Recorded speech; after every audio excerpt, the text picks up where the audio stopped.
We now know that the Soviet Union, not content with Dr. Castro's oath of fealty, not content with the destruction of Cuban independence, not content with the extension of Soviet power into the Western Hemisphere, not content with a challenge to the inter-American system and to the United Nations Charter, has decided to transform Cuba into a base for communist aggression, into a base for putting all of the Americas under the nuclear gun, and thereby to intensify the Soviet diplomacy of blackmail in every part of the world.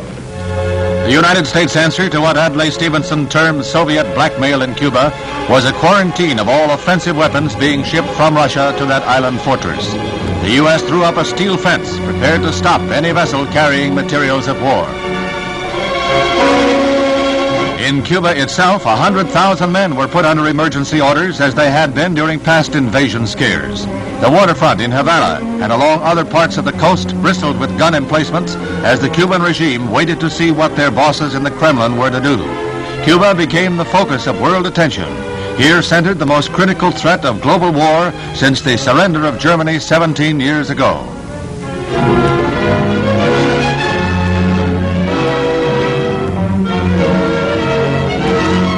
Castro has put every able-bodied man through military training. He has even armed some as young as 12 years of age, and authorities assembled thousands in cities and villages for patriotic rallies.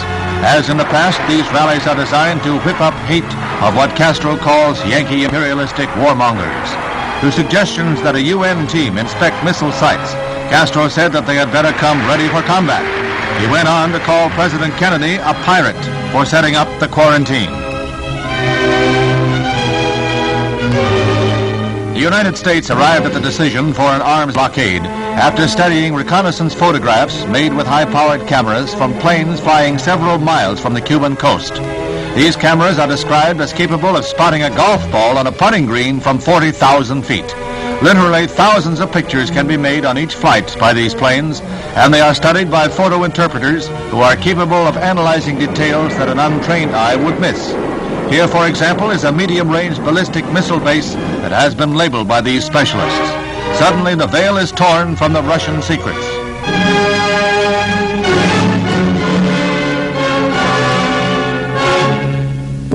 Another photo revealed a surface-to-air missile assembly depot, a base to supply the offensive sites. Russian technicians ripped through heavy jungle growth to carve out airstrips for high-performance MiG-21 jets, a plane easily capable of strikes far into the United States. In the greatest display of hemisphere solidarity since World War II, the Organization of American States unanimously endorses the actions of the United States, and many pledge arms and men to the cause. The vote is 20-0, with Cuba absent, commending the U.S. for its efforts to bring about the dismantling of the missile bases. The organization votes the use of armed force to carry out the resolution sponsored by Secretary of State Dean Rusk, thus uniting all of the Americas in a common cause. Meanwhile, the United States continues to reinforce its Cuban base at Guantanamo Bay, the naval depot that Castro wants the U.S. to give up. These Marines have been assigned the job of protecting the base against any Cuban threats that might arise during the present crisis. They'll be on a 24-hour alert, a first line of defense.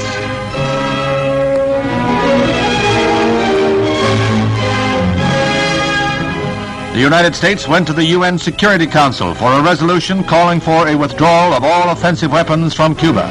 A delegation from the island heard adjutant call on both sides for a 3-week freeze, but the Secretary General was told that President Kennedy wants the missiles scrapped first. Valerian A. Zorin's boss, Khrushchev, proposed that the U.S. withdraw its vessels and he would stop shipments. President Kennedy's missile scrapping demand was his reply. The U.S. resolution was firm and strongly worded. Mr. President,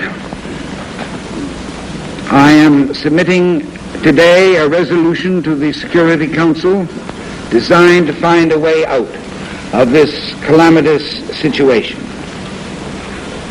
This resolution calls, as an interim measure under Article 40 of the Charter, for the immediate dismantling and withdrawal from Cuba of all missile and other offensive weapons.